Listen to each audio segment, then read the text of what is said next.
Sports Social Podcast Network. Football Gods is the podcast where we give celebrity fans ultimate power over the beautiful game. You can hear Ian Brodie choose his ultimate football anthem. I think You'll Never Walk Alone, which is a song about community, being together. I don't think you could have a better song. And understand, above all else, what annoys Nader Monuoha. The player who solely plays for themselves, but from the outside is perceived as being great for the team. Like, some of these guys are the most toxic people you could ever wish to play with. Search the Football Gods wherever you listen to podcasts. Thanks for choosing this free Anfield Index podcast. If you'd prefer to listen to this or any of our other shows without adverts, then now's the time to check out Anfield Index Pro. With AI Pro, you can supercharge your entire listening experience. You'll not only get all of our podcasts without the ads, but you'll have them far faster with our quick publish feature available exclusively for subscribers. AI Pro also puts you in the heart of our sound studio, with an option to listen to many of our shows live and interact with the podcasters in real time as the shows are recording. Upgrading couldn't be easier. AI Pro is available on all popular podcast platforms, and we have our own apps for Apple and Android. Just head on over to AnfieldIndexPro.com and get started today. Good morning, good afternoon, good evening, wherever you are, whatever you're doing, and welcome to another episode of Post-Conference Presser for Anfield Index. And literally, Jurgen Klopp has just finished his press conference, which had, I've got to be honest, a bit of a downbeat feel, which is understandable because literally, aside from all the other things, it was a focus on injuries, wasn't it? That's what people were really there for, getting the injury latest, the update. And Jurgen Klopp gave us some updates. He was pressed. He gave us a little bit more, but he did not reveal Liverpool's full hand. It's important to say that. So I'm going to be honest, it's the first time I've done this because there's some bits he answered in depth I'm not really going to go into because they maybe been asked before. The first thing I'm really going to say, and this is not so getting on a soapbox, but I have watched that press conference. I even just, because you can go back and forth on YouTube. So I even was like, did I hear that right? So I just wanted to be precise. I've already seen major accounts reporting it. And I'm like, that is absolute bollocks. That is not what he said. They've clipped the word here and there, just because you put 3 full stops. Does it, an admittance can still be a lie, so to speak. So even as I'm saying this to you, because you could say, well, you're not playing it live now, Dave, whatever. I don't really care. But my biggest thing would be, if you're unsure, watch it. In fact, Liverpool official, on Twitter now, have just released it, and I would really stress to watch this if you were unsure. There's only a minute and 15 clip of Jurgen's actual answer on injuries, because they realise how people do it. So they've literally just clipped that bit of a minute and 15. So if you just want to know the injury news, you can do that. And then you can avoid anything taken from tone, because I see other accounts saying, oh, this is like, no, you're inferring. You could easily be doing 2 and 2 and getting 27. And I know this sounds ranty, but I don't like it. Like, let's be honest in what we know. And you can speculate all you want, but don't speculate as fact. That's important, especially at this time. So let's get into it. We'll have the normal, what he said on his press conference. We'll do the sort of clues, as it were, from the Brentford game. As in who's still walking, to be honest, at this rate. We'll talk about Luton threats, and then I'll go into, as normal, my predicted lineup, which could be fun, and score and scorers. So the first question he was asked was about the 3 boys who picked up knocks against Brentford. Now, he said 3 boys as though he's a bit mystified, and then went, oh, yeah. Now, I think, and I'm saying I think, because I never know his thought process, but I think he was thinking, hold on, who do you mean by this? Because I think the reporter meant Jota, Jones, Nunes. The Nunes was obviously withdrawn at half-time. And to go back to an earlier Jurgen Klopp quote, he pumped the brakes on him, as he said, because of what had happened. That was after Saturday. However, the manager answered with Alisson, Jota and Jones. So let's see what he said specifically. He said, yeah, it's not great. We have some issues.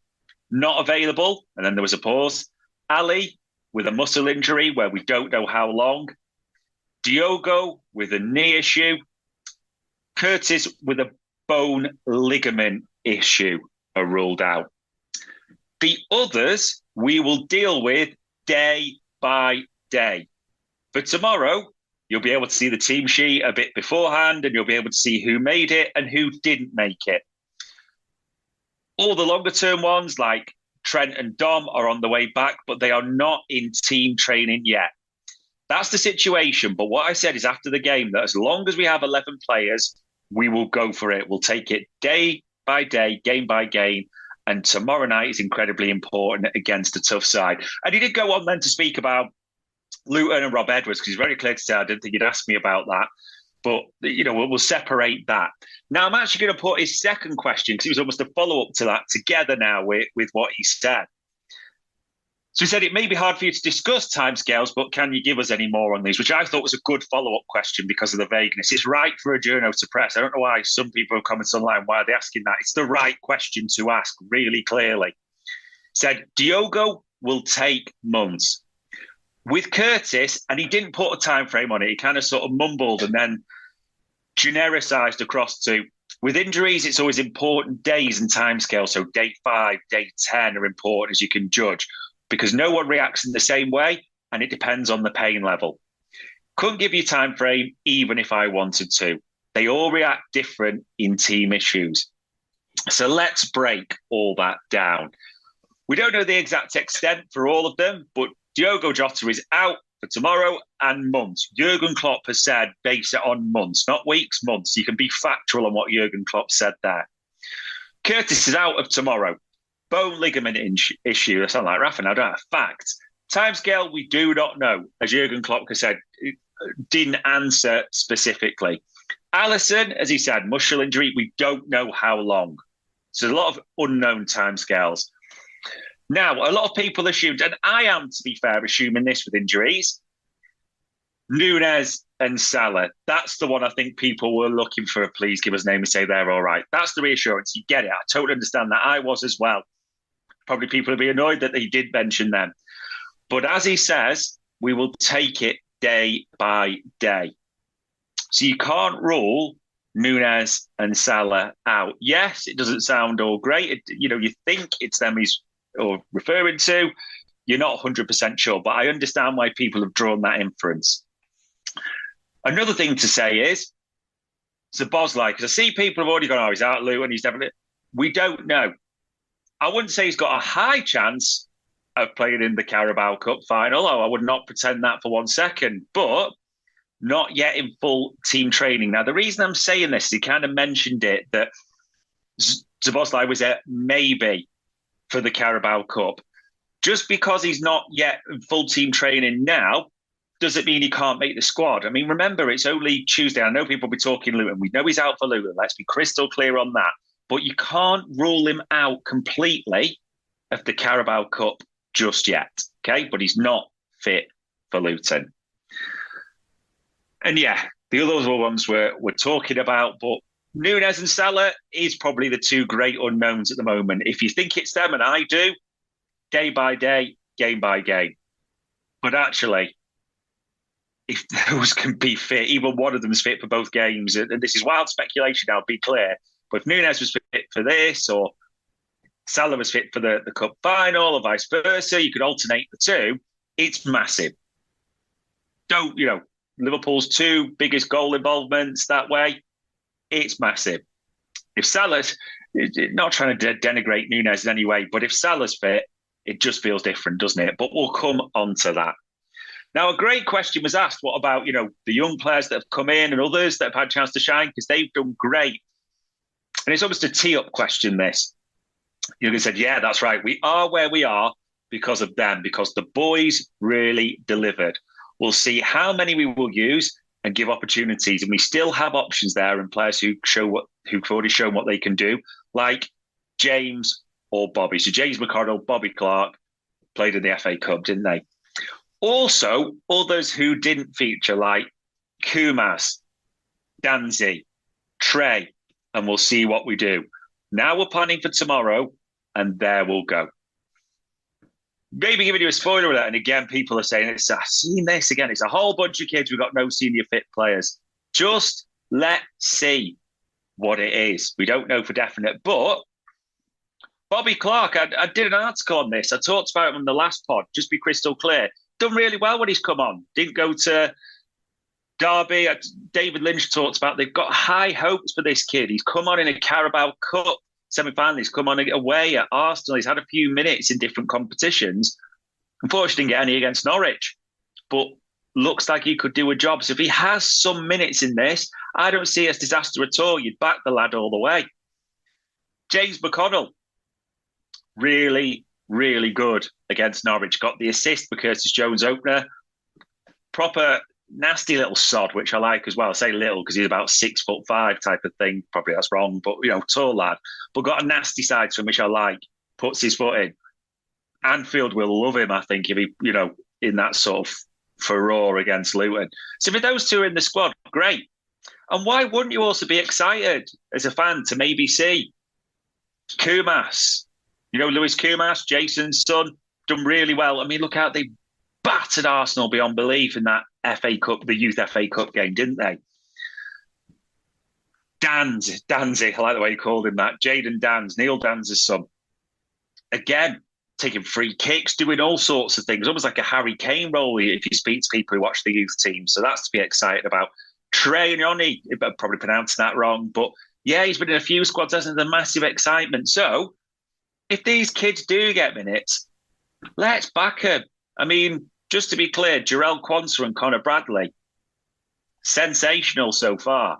There could be even more. As he kind of alluded to, we'll come to the end. If these kids get minutes, let's back them. Let's not just go, we got no hope. There is real potential there. So I'm kind of fascinated to see if they do get minutes, how they do. Then he was asked about, we've not had any games where all the players are available, which seems true. How you've had to be flexible. We always had to be flexible. We always had to work it. We've had situations like when we had no natural left backs, but we had a solution and it worked perfectly. There was no six, as you would say, traditional six, but look how we can sort that. As long as we have a session, at least, it's fine, as these boys are all really good on the ball. It's been rather good fun, more than a problem, to be honest. We now have a situation where we go and say we're better with no injuries, and we talk about, and you talk about, a luxury problem of who will start. But in this moment, we got the news, we deal with it, and we go from there. There's no excuses, and we will try everything. There's 5,000 ways to win a football game, and we only need one. Should always be possible, especially at home, where, if we can, ready and generate the dynamic, where people can grow above themselves. You can become the best version of yourselves, and then who cares about the number on your back and position you can play? If we didn't know it before, we all learned it this year. I actually love this answer because it is a bit of a rallying cry. Jurgen's not stupid, but he's a very intelligent man. Let's not pretend for 1 second. Far a million times smarter than myself. Literally talked about it, didn't he? At the first answer. And he really wanted to lay it on thick, and I got that. Almost hype it up. He knows that probably with the injuries and the situation, we're going to need Anfield. The kids will need backing. We'll need that noise, that wall of sound on Wednesday night. It's the right thing for him to answer it in that way. He wants to install belief. I mean, also, what else is he supposed to say? Listen, we're in the shit because all our senior players is injured. I've got these kids, so I'm praying. He's never going to say that, is he? That's not the nature of him. There's no excuses. It's take it forward. And I have to be honest, from all the questions, there's still a large unknown. That is what I would say take away from that press conference. You got certainties about who's out for Luton. That you did get certainties of. You got Diogo Jota, certainties in terms of month. Curtis, you don't have a timescale. Ali, you do not have a timescale for. Sports Social Podcast Network. Nunes and Salah were taking an inference there, but they weren't specifically mentioned. Okay? Other people say game by game, day by day. So I'm inferring those as well, but they weren't specifically mentioned. So we do not know. So yeah, that's that one. So on to the Brentford game and the Brentford clues that we normally talk about. I mean, if you take the injuries out, which you can't do, and it just tints everything, unfortunately, it leaves a shadow there, doesn't it? Everything else was brilliant. A 4-1 victory. Darwin Núñez's finish, unreal. Alexis McAllister's goal, unreal pass by Salah, teamwork. Salah's goal, the king was back, wasn't he? A goal and assist already.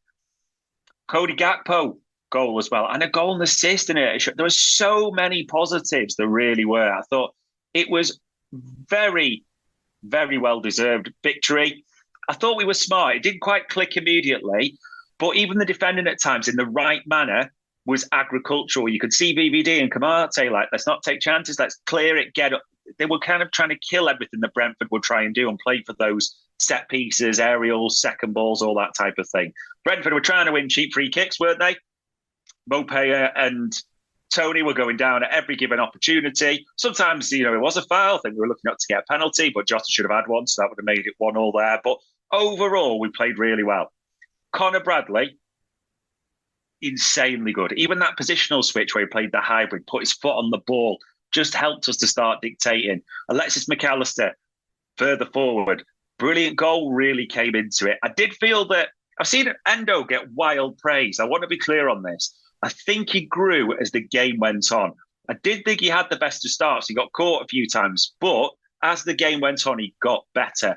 Grav, one of the best performances, and it's not saying he's a 9 out of 10, but won his duels, worked hard, did the ugly stuff well, and played a part in that second goal. So really pleased in that regard. Fortunately, Jota was slaying it, wasn't he? Jones as brilliant as ever. Núñez finished just wild. How can you not love Darwin Núñez? People are just actually waking up crazily to the fact he's a good player. The other forward you looked at, Diaz, sometimes went down a few blind alleys as ever, but again, another assist. He's making things happen, contributions, and Christ, we're going to need him, as we were with Cody Gakpo at the same time. So many positives. I mean, goals and assists for Salah and Gakpo. That. Now, normally we talk about play their way in and out. Well, all the fuckers are injured, aren't they, to be fair? That's the easiest one for playing their way out. That makes it hard. Everyone else, if you're fit, you'll be in the squad. So let's think about that. And we'll come on to, as normal, selection of teams and how we think it'll set up, which will be fascinating. But now let's talk about Luton threats. This has so many elements to a banana skin. It's like you're playing Mario Kart on crack. It really is. There's so many banana skin elements floating around. I mean, this stuff writes itself for them guys at Sky or wherever, done it in terms of where Luton are in the league, the David versus Goliath, the big name versus the unfashionable. There's so many elements. And there's a truth to that when you explore it factually. I mean, you have to look at this in truth. So there's not that many excuses. They're 18th. They're in the drop zone on goal difference. Overall, they've won 5, drawn 5, lost 14. Now, I discussed this with Ben Boxack on Stat Me Up last night, actually, that recent. Does that myth, they're good away, good at home, sorry, but not great away? Nonsense. Away, look at their away form. They've won 2, drawn 3, lost 6. So out of 11 games away, in 5, they've got something. That's a worry. Okay, their overall performance and the fact they've played 3 more at home, technically on an average basis, is better away. So that's nonsense about them just being a home team. Klopp mentioned it, set piece. That is a strength. You look at their results, they run a lot of teams close. They only just lost to United, only just lost to City, drew against us. It's really, really close in this regard. But the threats, the set pieces, the second balls, Ben alluded to this. This is what they do very well. And the stats show that, especially on the set pieces. They've got threats as well. They usually only play 1, but Adebayo's got 9. Morris got 7. They are physical. They do especially as Ben sort of related to, they cross the ball an awful lot. That's what they try and do. Get it forward, cross, get it or just into the box, make things happen. But Doherty or Bene, it's all about them getting the ball into the box. Yes, Ross Barkley has a point as a 6, but quite often it's about getting it into the box with the right ball. So they're a threat from Matt, isn't it? It's got that banana skin of we could be dominating the play, but they can just get a goal from the set piece like that. the David versus Goliath stuff, the injuries, etc. We don't know what team necessarily we're going to see still. We didn't get all that cleared up by Jurgen, which, by the way, I don't blame him for. You don't want to show all your cards, etc. But these are a threat because of the whole situation. Also, I not even mentioned, is the eye on the ball. Because it's the Carabao Cup and people that there's so many variables to a banana skin here. It's unreal. So we'll have to see. Oh, dear God. Formation and lineup. This is maybe in the weirdest way the hardest one ever to predict. Because with that short, we've seen all the kids mentioned by Jurgen, and he name-checked a lot of them, as I just said. Christ, even Caroline from the canteen could be options, couldn't they? You even start with that desperate, you start thinking, well, can Carroll do a job in sort of a six-style thing if I move McAllister? Or do I start using Caroline in that Trent-style Conor Bradley hybrid? Probably her in the hybrid because she could use the Nespresso machine, that type of thing. So she's got a few more skills. Who knows, realistically? But here's how I think it's going to sort of set up in that regard. It's Kelleher nets, no doubt. Conor Bradley at right back, because I think they'll need his attacking impetus. Joe Gomez at left back. VVD and Jarell Quansah in the middle. I think, could be wrong, but I just think Canate, they're not going to be keen on, especially with everything that's going on him playing 3 in a week. Joe Gomez didn't play against Brentford at the weekend. That's how I think. I know I still wouldn't be surprised. I wouldn't even be surprised to see Tsimikas, who's back now, at left back, Joe Gomez at right. But what I think it'll be is Conor Bradley at right back, Joe Gomez at left back. And I suspect Conor Bradley gets switched out at some point. In the middle, God, there's so little options. Endo, Maka, and Gravenberch. I think he will keep that midfield the same. I suspect many of them will come off again, but that's the way he'll think. And there's a note of caution because I think if you say some things, but as is coming clear at the moment, people are reading too much into it. It would not surprise me at all if either Darwin Núñez or Mo Salah's in this lineup. We can't read anything around them being out. As Jurgen Klopp said, he didn't, well, let's be clear again, he didn't name check them. But he said that other players will take it game by game, day by day. So they're not ruled out. It'd sound a massive risk, though, by logic, to play both, wouldn't it, in this regard? So I actually think the front three will be Gakpo in the middle, Diaz on the left, and Harvey Elliott as the right-sided attacker. It would not surprise me, just to be clear, again, for 1 second, if it's Mo Salah. It would not surprise me if Darwin Núñez is on the bench or is, instead in there. So, this is so hard to predict. What I do expect to see, though, by nature, and as alluded to, Bobby Clark in the squad, James McConnell in the squad. Some of these lads may well get minutes, but to say there's absolutely zero options, well, there is defenders that can switch in. Tsimikas, Robbo would be on the bench, that type of thing. So, all 5 subs are going to get used, but you can only deal with a game at a time. So if Salah and Núñez are fit to start and you play your strongest team, minute management comes in, but we just don't know. This is why I said you can rationalise this 1,000 different ways, and we don't have the info that Jurgen does. So that's what I think based on Salah and Núñez not being available. But I know it's coming across. I don't really care if it's coming across as ranty. I just want to be clear because I see it in accounts. It kind of, I hate it because you're clipping bits and you're inferring stuff for clicks and things like that. This is supposed to be about giving information to fellow Liverpool fans. So if I could implore you to do anything, even if you're thinking, I've not provided clarity, whatever, look at that clip. It's only 1 minute and 15.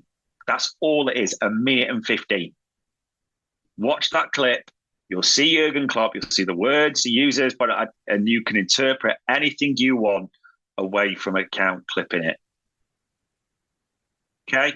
And just to be clear, I'm not attacking any particular account either as well, but just think in the current climate, why people are trying to use this just for be a factual reporting. If you know, and it's not an aggregator versus reporter debate. I'm not interested in that. This is just about getting accurate information out for me. But listen, the Reds are top of the league. Even with their injuries, Jurgen Klopp sounded it as a rallying cry. Anfield's needed, but we should still be backing ourselves. I will take any scuffy win. I don't care if we play our worst performance of the season if we win and no injuries. That's all I want. A win, no injuries. I don't care how it comes. So my prediction, I'm going to go 2-1. And I'm going to go Cody Gakpo to get one of them. That will be me. I'll take it. I'll take a 1-0. And I've got a win with no injuries. Roll into the Carabao Cup final. That is what I'd take. But there we go, ladies and gents. Say, watch things, make your own judgments. But for now, that was another post-conference presser for Anfield Index. We hope you enjoyed listening to this Anfield Index show. Please be sure to subscribe to our channel so future podcasts find their way to your device automatically. There's nothing quite like fan engagement, and we'd love to know what you think of anything discussed on this show. The best way to get in touch is over on our free Discord community, where both podcasters and listeners debate the hottest LFC topics 24/7. Sign up free now at anfieldindex.com/Discord. You won't regret it. You can also follow us on Twitter at Anfield Index and find us on Facebook by searching for Anfield Index. Oh, and before you go, we'd love it if you could leave us a 5-star review on your favourite podcast app.